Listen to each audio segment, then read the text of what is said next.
The world feels pretty volatile lately, right? It's this constant barrage of trade wars, political shakeups, and global shocks. But what gets lost in all those headlines is how these giant global events actually hit home, affecting the most basic things in our lives. And really, what's more essential than the medicine we all count on? So let's just cut right to it with a question that gets to the heart of all this. Is your medicine cabinet really secure from all this global chaos? The answer, as we're about to find out, is a lot more complicated than you might think. Okay, so here's how we're going to break this down. First, we'll look at how the old system was built, like a chain of dominoes. Then we'll see how that system cracks. We'll zero in on a key player facing India's double whammy, check out their resilience roadmap, and finally, get to the bottom line, what all of this really means for our health. All right, let's dive right in. First up, a chain of dominoes, and a look at the old world of the pharmaceutical industry. For like decades, the global pharma industry was this incredible machine of efficiency. It was all built on a model called a just-in-time supply chain. Just picture it. A part is researched in one country, it's made in another, turned into a pill in a third, and then packaged in a fourth. The whole goal was super simple: make everything as efficient and as cheap as humanly possible. Now, to understand any of this, you've got to know about one crucial thing. It's called an API, or active pharmaceutical ingredient. To put it simply, this is the magic ingredient. It's the core chemical in a drug that actually does the work. It is the active part that makes you feel better. And, well, take a look. This is where that obsession with efficiency got us. A massive chunk of the world's APIs, the very foundation of our medicines, are all coming from just two places: China and India.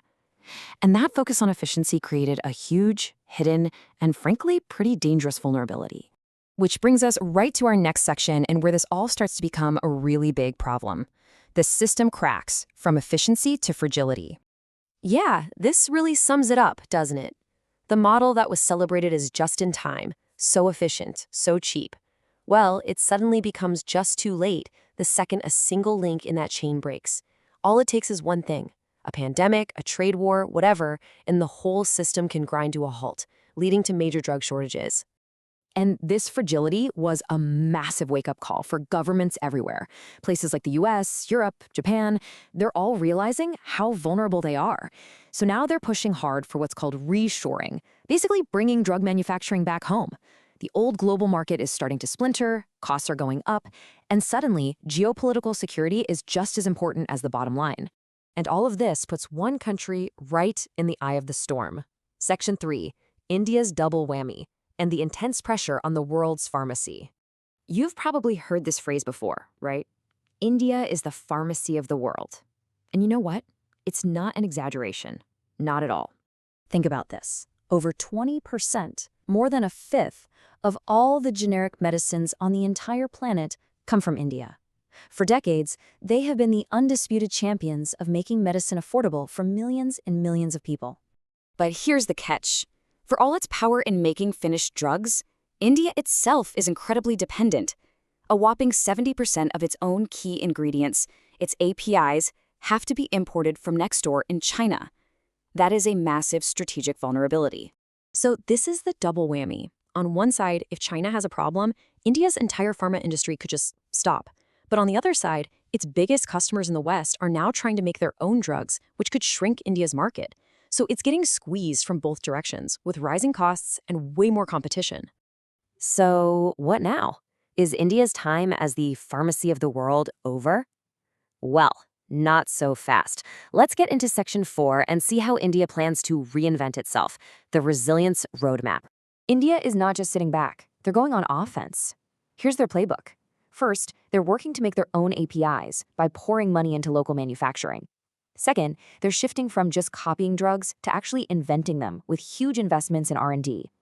Third, they're finding new customers, looking to fast-growing markets in Asia, Africa, and Latin America. And fourth, they're using their world-class tech talent. We're talking AI and big data to get way smarter about the whole game. And this really captures the new mindset perfectly. The old model was all about volume. How many billions of pills can we make? The new model is all about value. What new, groundbreaking medicines can we create? It's a complete reinvention. Okay, so we've talked a ton about supply chains and geopolitics, but why should you actually care about any of this? That brings us to our final section, the bottom line, what all this means for our health. What we're witnessing here is the entire global pharmaceutical industry getting a harsh wake-up call. The goal now is a huge shift, moving away from a system that was built to be cheap but could break at any moment to a new one that's built to be strong and resilient. Because really, this isn't just some story about corporate strategy or countries playing chess. This is about something incredibly fundamental, making sure we can all get the life-saving medicines we need when we need it. The choices being made right now are going to determine our health security for years to come. Which leaves us with one final, pretty tough thought. The world is trying to build a safer, more reliable drug supply. That's a great thing. But building that kind of resilience, well, it isn't cheap. It costs more than the old, fragile system did. So the big question we have to ask is, who ultimately is going to pay the price for it?